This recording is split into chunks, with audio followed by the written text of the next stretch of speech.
Assalamualaikum warahmatullahi wabarakatuh. Halo teman-teman, kami dari kelompok 2, mahasiswa Universitas Bina Sarana Informatika, Program Studi Manajemen, Fakultas Ekonomi dan Bisnis. Di sini kami akan mempresentasikan materi pertemuan 5 yang berjudul Afirmatif Tindakan dan Manajemen Keragaman. Yang pertama yaitu melakukan evaluasi beberapa argumen yang mendukung dan menentang afirmatif tindakan. Sebelum kita membahas argumen tersebut, ada kalanya kita mengetahui apa sih afirmatif tindakan. Afirmatif tindakan atau tindakan afirmatif adalah kebijakan ketenagakerjaan yang dirancang untuk meluruskan kesalahan yang dialami oleh kaum minoritas seperti ras, jenis kelamin, dan orientasi seksual. Banyak perusahaan yang melaksanakan program-program tindakan afirmatif ini yang bertujuan untuk mencapai distribusi yang lebih representatif dan perusahaan dengan memberikan preferensi pada kaum perempuan dan kelompok minoritas. Inti dari program ini adalah sebuah penyelidikan yang mendetail semua klasifikasi pekerjaan besar dalam perusahaan. Ada dua argumen dalam tindakan afirmatif, yaitu argumen mendukung dan menentang. Argumen yang digunakan untuk mendukung dan membenarkan program tindakan afirmatif dalam menghadapi kecaman dapat dikelompokkan menjadi dua bagian. Yang pertama, menginterpretasikan perlakuan preferensial yang diberikan pada kaum perempuan dan minoritas sebagai suatu bentuk kompensasi atas kerugian yang mereka alami di masa lalu. Namun, argumen yang pertama ini cenderung melihat ke belakang karena memfokuskan pada kesalahan dari tindakan-tindakan masa lalu. Lalu yang kedua, menginterpretasikan perlakuan preferensial sebagai suatu sarana guna mencapai tujuan-tujuan sosial tertentu. Nah, argumen yang kedua ini lebih melihat ke depan sejauh memfokuskan pada hal-hal yang baik di masa mendatang dan kesalahan di masa lalu dianggap tidak relevan. Argumen menentang. Tindakan afirmatif dikritik dengan alasan bahwa upaya memperbaiki kerugian diskriminasi masa lalu diatasi justru dengan melakukan diskriminasi kebalikan atau reverse discrimination, yaitu dengan memberikan preferensi kepada kaum minoritas dan perempuan. Preferensi yang tidak relevan ini dianggap melanggar keadilan karena tidak mengindahkan prinsip kesamaan hak dan kesempatan. Memecahkan masalah perempuan dalam bekerja atau keluarga dan pekerjaan masalah tugas dalam organisasi. Kepemimpinan dalam organisasi memiliki peran yang sangat penting dalam setiap pengambilan keputusan yang mempengaruhi warna praktek manajemen. Dengan kemajuan karir setiap pegawai, termasuk kaum perempuan, tergantung pola kepemimpinan dan perilaku manajer dalam menjalankan fungsinya. Di antara kesatuan kepentingan tersebut adalah melalui networking yang mengintegrasikan semua kepentingan perempuan dalam memperoleh hak-haknya dalam pekerjaan, karena networking dapat mendorong kemampuan perempuan untuk meraih harapan dan mengalami kondisi yang lebih baik dalam pekerjaan. Tantangan pengusaha perempuan dan pelecehan seksual. Pertama, usaha dengan skala kecil, yaitu jika dibandingkan dengan laki-laki, skala usaha yang dijalankan oleh perempuan memang lebih kecil, di mana sebagian usahanya berada pada level mikro. Usaha skala kecil inilah yang menghambat perempuan Indonesia untuk dapat ikut berpartisipasi dalam bidang ekspor. Yang kedua, kesulitan mendapatkan modal yang lebih besar. Yang dimaksud adalah usaha yang besar nantinya dapat menjangkau konsumen yang lebih luas, sehingga produk yang dijual dapat diekspor. Dalam hal ini, pengusaha perempuan yang menjalankan usaha level mikro masih mengalami kesulitan untuk mendapatkan akses modal yang lebih besar. Ketiga, minimnya akses untuk mendapatkan informasi. Kesulitan untuk mendapatkan informasi yang dialami perempuan ini merupakan salah satu tantangan. Keterbatasan pada akses inilah yang kemudian menghambat pengusaha perempuan untuk bisa sukses dan menjalankan bisnis UMKM. Yang keempat, keraguan untuk memulai. Saat ini bisnis UMKM perempuan rentan dihadapi oleh rasa keraguan yang ada pada akhirnya mencegah mereka untuk berkarya. Itulah tantangan pengusaha perempuan di sektor ekspor. Meskipun begitu, kesempatan untuk bisa menembus pasar global tetap terbuka untuk pengusaha UMKM perempuan. Tantangan pelecehan seksual. Tantangan yang dihadapi perempuan pada dunia kerja adalah pelecehan dan kasus kekerasan seksual. Perempuan kerap harus mendengar pelecehan verbal, nonverbal, atau visual terkait bentuk fisik atau bagian tubuh lainnya. Contohnya, pertama ada pelecehan verbal. Dalam survei disebutkan, mayoritas korban yang mengaku mengalami pelecehan secara verbal seperti komentar atas tubuh ada 60%, fisik seperti disentuh ada 24%, dan visual seperti main mata ada 15%.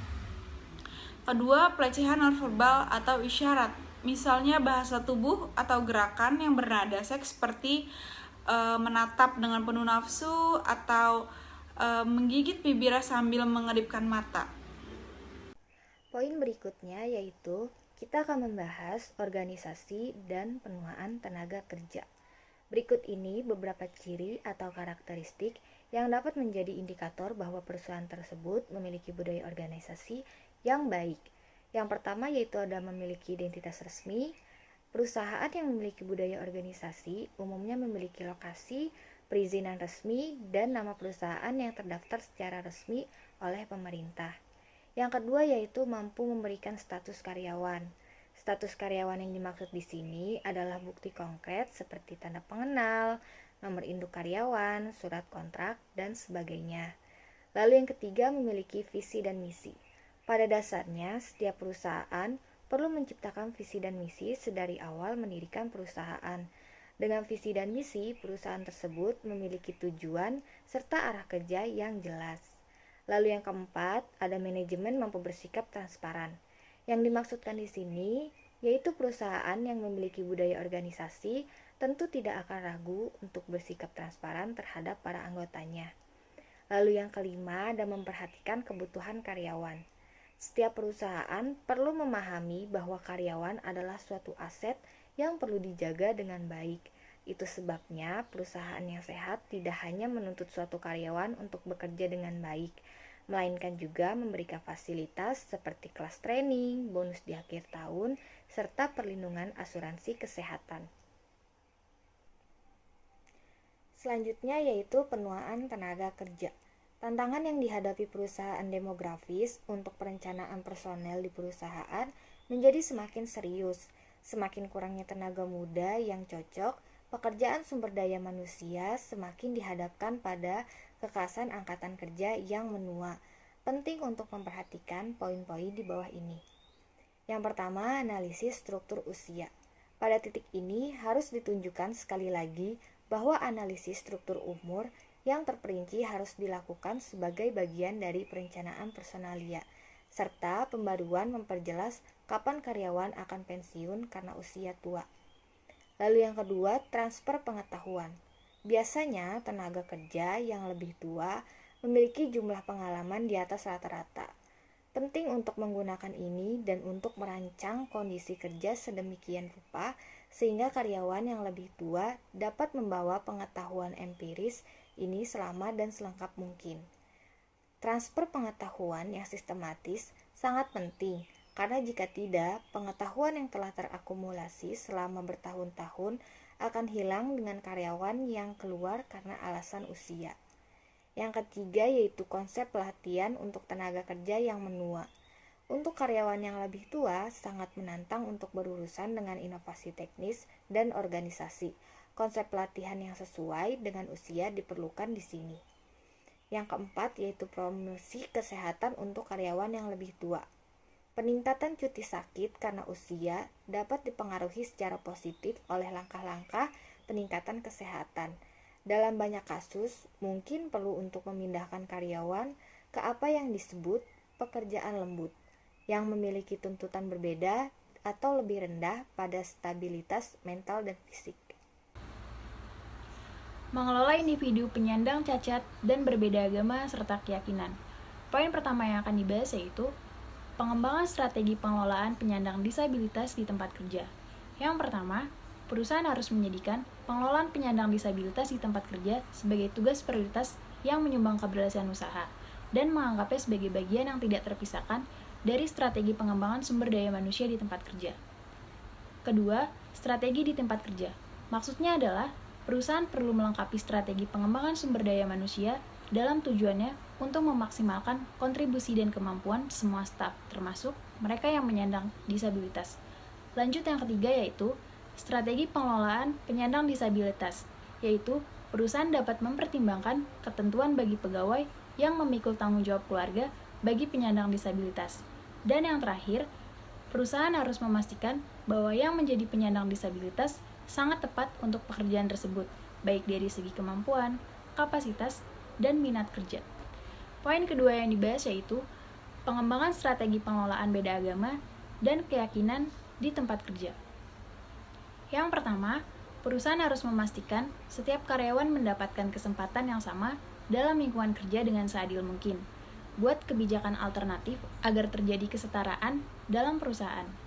Lalu yang kedua, perusahaan harus memastikan bahwa karyawan memiliki kemungkinan untuk mengkomunikasikan pandangan, gagasan, dan perhatian mereka terhadap pelaksanaan langkah-langkah kesetaraan di perusahaan. Dan yang terakhir yaitu penghilangan diskriminasi di tempat kerja. Ini merupakan hal yang harus ada dalam strategi apapun untuk memperoleh pekerjaan yang layak, mengurangi kemiskinan, dan memastikan pembangunan yang berkelanjutan. Manajemen keragaman. Manajemen keragaman atau diversity management berarti mengambil langkah untuk memaksimalkan potensi keragaman dengan perbedaan-perbedaan atas karakteristik para anggota untuk mencapai kinerja yang lebih baik. Dalam prakteknya, manajemen keragaman melibatkan setiap orang yang berlatar belakangan berbeda ke dalam suatu nilai yang telah ditentukan untuk mencapai sasaran organisasi. Pada dasarnya, meningkatkan keberagaman, mengurangi diskriminasi, serta menyatukan tenaga kerja dalam berbagai latar belakangan, pendidikan, usia, jenis kelamin, agama, atau suku bangsa. Tindakan ini akan memperkaya organisasi dari segi pengetahuan, keterampilan, budaya, sehingga akan memperluas jangkauan organisasi dalam melaksanakan aktivitasnya. Sekian presentasi dari kelompok kami. Mohon maaf apabila ada kesalahan, dan apabila ada kritik dan saran, silahkan ajukan di kolom komentar di bawah ini. Terima kasih. Wassalamualaikum warahmatullahi wabarakatuh.